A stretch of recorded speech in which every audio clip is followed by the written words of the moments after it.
When I was making my exhaust last year, I saw that the oil pan was leaking oil. So after 7 months of ignoring it, it was time to fix it.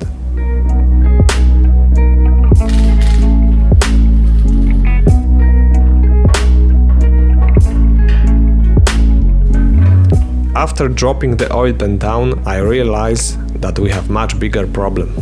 I found small pieces of timing chain guides in the oil pan, and that only means one thing.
After removing the timing cover, it turned out that the coolant hose had broken.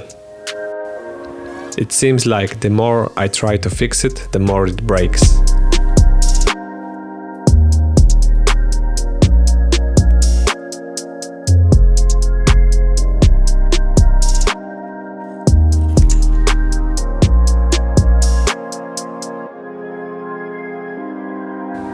Timing chain guide got loose, all because the screw unscrewed due to vibrations. It is time to put it back together.